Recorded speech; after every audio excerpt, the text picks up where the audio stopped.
करूंगा एडवोकेट पंडित अश्विनी मुदगल जी से ही, क्योंकि वो देवबंद के हैं, जमीयत उलमा से जुड़े हुए हैं और कई साल बचपना और पढ़ाई भी उनकी वहीं पे हुई है। तो मैं ये समझना चाहता हूँ कि बार बार इस प्रकार के सवाल उठते हैं अश्विनी मुदगल जी, तो ये कौन लोग होते हैं और क्यों उठाते हैं, और क्या ये वाकई में जो बातें अरशद नदवी ने कही जब कह दी तब क्लियर हो गई, तो फिर ये बार बार तालिबान को और देवबंद को क्यों जोड़ा जा रहा है?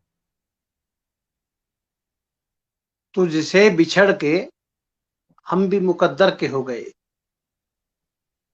तुझसे बिछड़ के हम भी मुकद्दर के हो गए, फिर जो भी दर मिला उसी दर के हो हम गए। उसी पे हैं। तो कहने का मंशा ये है, अगर आप तारीख उठा के देखेंगे तो 1857 में जब गदर हुआ, हाँ आखिरी बादशाह बहादुर शाह जफर थे। हुकूमत हाँ किसकी थी? मुस्लिम की, मुगलों की। तो मुसलमान आखिरी वक्त तक ये समझता रहा कि अंग्रेजों ने हमसे हुकूमत छीनी है, क्योंकि बहादुर शाह जफर थे।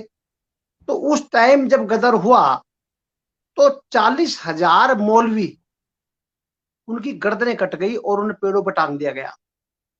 अब उनके बच्चे जो यतीम हो गए थे और मिस्कीन थे, तो एक दिन हजरत कासिम साहब नानोतवी और कुछ लोग और सीनियर लोग कहीं किसी मस्जिद के वहां को जा रहे होंगे, तो उन्होंने देखा कि बच्चे भीख मांग रहे, तो वहां कोई अंग्रेज आए। उन्होंने कहा भी तुम अपना बच्चा हमें दे दो। कि क्यों? कि हम इसे पढ़ाएंगे लिखाएंगे, सब खर्चा उठाएंगे। इनके कान खड़े हुए। इन्होंने कहा इसका मतलब हमारे तो कत्ल किया, हमारे बच्चों को यतीम किया, और हमें अभी ये अंग्रेज बूट शूट बना देंगे। तो एक ख्याल आया कि क्यों ना हम भी ऐसा करें। फिर बाद में हजरत कासिम साहब नानोतवी, रशीद अहमद गंगोही रहमतुल्लाह अलैह, बहुत सारे लोग थे। देवबंद दारुल की स्थापना हुई 1866 के करीब लगभग, जून में कम हुई, मुझे अच्छी तरह याद नहीं। उसके बाद उस टाइम के जो टीचर थे, इत्तेफाक की बात है उनका नाम भी महमूद था, और जो उनके शागिर्द हुए उनका नाम भी महमूद था, महमूदुल हसन।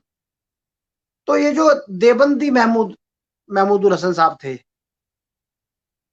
ये 10 साल बाद देवबंद दारुल के प्रिंसिपल हो गए, जो अरबी वो हमारा मदरसा था। और प्रिंसिपल होने के बाद वहां बहुत सारे स्टूडेंट आए और एक मूवमेंट बाकायदा देश आजादी का चल दिया। देवबंद दारुल की बड़ी जबरदस्त कुर्बानी है।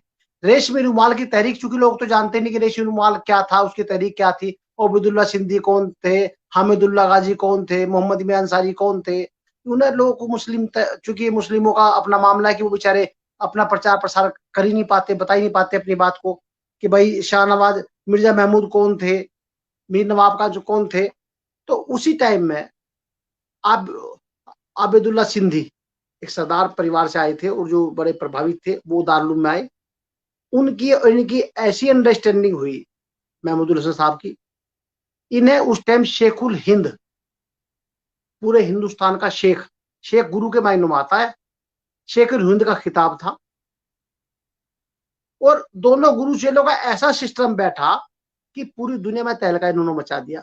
और पहले राजा अफगानिस्तान के राजा महेंद्र प्रताप सिंह को बनाया अब्दुल्ला सिंधी ने, और सरकार बनी वहां आजाद सरकार, 1919 की बात है ये, लगभग लगभग उस पीरियड में ये लोग काम कर रहे थे। तो उस जमाने में अब अब्दुल्ला सिंधी को तो मरे हुए भी 100 साल हो गए। अब उनके बच्चों के बच्चों के बच्चे जो होंगे, जो नस्ल है, वो नस्ल अपने आप को आज भी जो मोहम्मद हसन साहब थे यहाँ के, उनसे ही मुंसलिक समझती है। जैसे गुरु शिष्य परंपरा जो है, जिसे पीरी मुरीदी कहते हैं, आप अच्छी तरह समझेंगे पीरी मुरीदी क्या होती है। इसी तरीके से महमूदुल हसन साहब, जो कि उस टाइम शेखुल हिंद का खिताब जिन्हें था, उनके शागिर्द थे आबिदुल्ला सिंधी और मोहम्मद मियां अंसारी। इन लोगों ने मिलकर अफगानिस्तान बनाया था, उसी के जन्मदाता वही लोग कहलाते हैं। उन्हीं की नस्लों में से जो लोग आजाद कबीले के लोग थे, इनके खानदानी, इनके वंशज, इनकी कौम के, वो सब लोग तालिबान कहलाए। और तालिबान क्या है? असल में तालिबान स्टूडेंट को कहते हैं, तालिब इल्म जो है स्टूडेंट है, और तालिबान स्टूडेंट का बहुवचन है कि बहुत सारे स्टूडेंट, बहुत सारे तालिबान। तो उस जमाने के जो उस टाइम के तालिबान रहे होंगे, जो देवबंद से पढ़े थे, आज भी वो अपना सिलसिला जैसे वो कौन सा देश है वो मतलब कुछ क्या है उसे आज भी भारत वाले कहते हैं कि 7 नस्ल पहले हमारे पूर्वज यहाँ से चले गए थे, इसलिए ये हमारे उसमें से है। तो जब 7-7 नस्ल पहला लोग बताते तो ये तो अभी तो 2 3 नस्ल हुए, ये क्यों नहीं बताने के? अगर आप देखेंगे तो आबिदुल्ला सिंधी को 1919 या 20 में तो वो गए हैं, कितना पुराना टाइम हुआ होगा भाई, 70-80 साल। तो जो उनकी हाँ नस्ल के लोग थे वो तो अपने आप को देवन से मुंसलिक समझते ही हैं। हाँ तो ये एक सिलसिला बेसिकली कोई वैसा रिश्ता तो नहीं है, लेकिन ये एक आत्मिक रिश्ता है। आत्मिक रिश्ते की ना कोई डेफिनेशन होती, ना कोई मर्यादा होती। अब जो गुरु शिष्य परंपरा है, उस गुरु शिष्य परंपरा में कोई धार्मिक अधिकार जो है वो तो एक आत्मिक रूप से है कि भाई फला गुरु ने फला को नाम दाम का अधिकार दे दिया, कहना वो उससे बैत है, बैत के माने उसका उत्तराधिकारी है। जो सिलसिला चलता है आप समझेंगे कि भाई ये कबीर पंथी है, ये राधा स्वामी है, ये निरंकारी है। तो इसी तरह गुरुओं का भी सिलसिला है कि भाई ये जो, अब उसके बाद मौलाना हुसैन अहमद मदनी आए, वो भी माल्टा जेल में गए, वो भी उसमें नेहरू जी के साथ काम करा उन्होंने। तो ये इनके मौलाना अरशद मदनी के जो बाप थे, मौलाना हुसैन अहमद मदनी साहब, ये पूरा सिलसिला एक देशभक्ति का, देशभक्त के। ये तो दुर्भाग्य था कि 47 होना था, 1947 हुआ और मुसलमान की सारी कुर्बानी जाय हो गई इस 1947 के चक्कर में। वरना जितना बड़ा योगदान मुसलमान का रहा है, वो जो आबिदुल्ला सिंधी जिसके वंशज हैं, जो अपने आप को तालिबान बताते, वो क्या वो कट्टर देश प्रेमी तो था भैया। पूरी जिंदगी तो अंग्रेजों से लड़ते रहे, वो जेल गए, सजाएं भुगती, सजाएं काटी, काले पानी गए, माल्टा जेल में गए, कहाँ गए, कैसे, और लड़ते लड़ते ही मर गए जिंदगी भर। उनके खानदानी वंशज है, उनके परिवार के लोग हैं। तो उस हिसाब से जो है अगर आप देखेंगे एक अंदाज जो है, जो जुनून और जो देशभक्ति का जज्बा है, देखिए ये दुनिया का दस्तूर है। जब हिंदुस्तान गुलाम था तो उस टाइम जितने लोग हमारे यहाँ मारे गए जो आज देशभक्त हैं, वो उस टाइम क्रांति मतलब आतंकवादी कहलाते थे कि भाई चंद्रशेखर आजाद जो है आतंकवादी है, भगत सिंह आतंकवादी है। इसीलिए तो महात्मा गांधी ने कह भी दिया था कि आतंकवादी मैं इनकी पैरवी नहीं करूंगा। कल का आतंकवादी जब देश आजाद होता है तो उसके बाद का देश प्रेमी और मतलब ये समझिए कि वो माना जाता है कि भाई ये हीरो है। आप समझ गए मेरी बात को कि कल का आतंकवादी आज का देश का वो माना जाता है।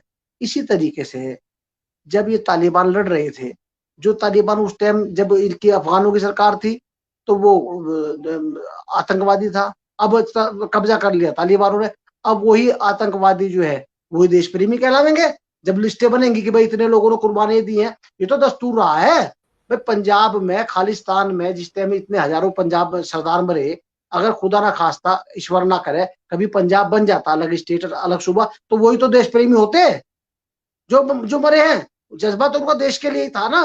तो जिसे हम आतंकवाद आज कह रहे हैं वो तो वक्त और हालात की नजाकत है। उस नजाकत को देखते हुए ये समझना चाहिए कि तालिबान जो है वो कट्टर क्यों है। वो कट्टर वो कोई वो तो अपनी अब देखिएगा पहले तालिबान की तो हुकूमत थी।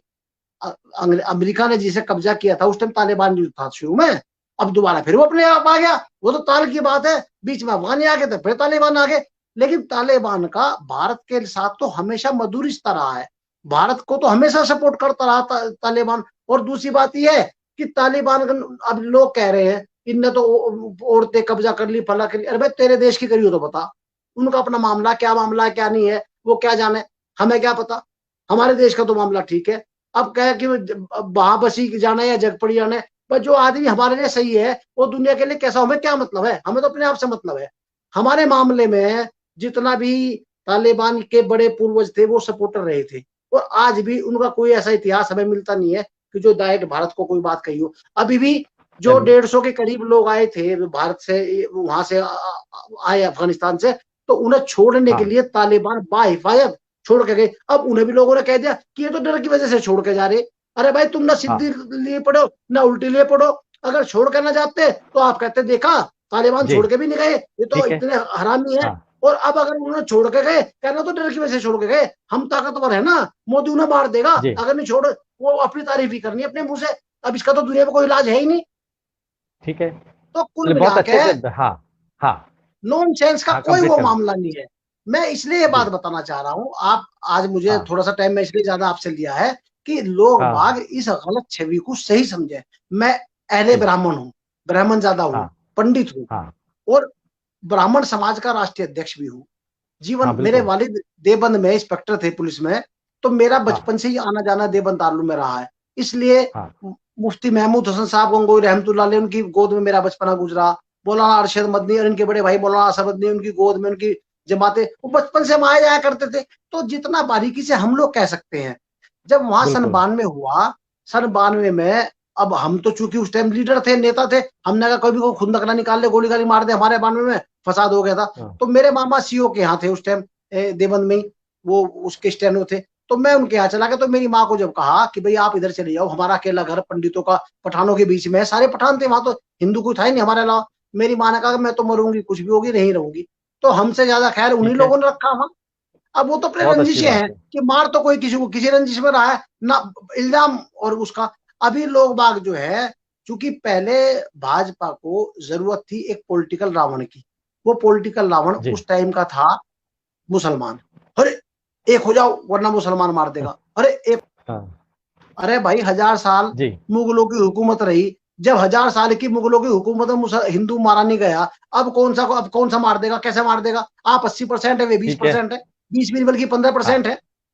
तो इसलिए बात के और तथ्य को सही तरीके से कहना चाहिए। किसी पार्टी पॉलिटिक्स से चलिए। मुतासिर होकर किसी बात को कहना और देश में बदअमनी पैदा करना, मैं समझता हूं उससे बड़ा देशद्रोह कुछ हो ही नहीं सकता।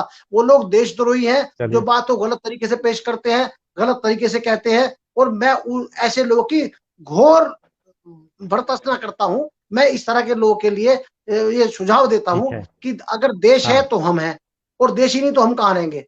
तो देश को तोड़ने चलिए। के बजाय जोड़ने की कोशिश करनी चाहिए। धन्यवाद। चलिए।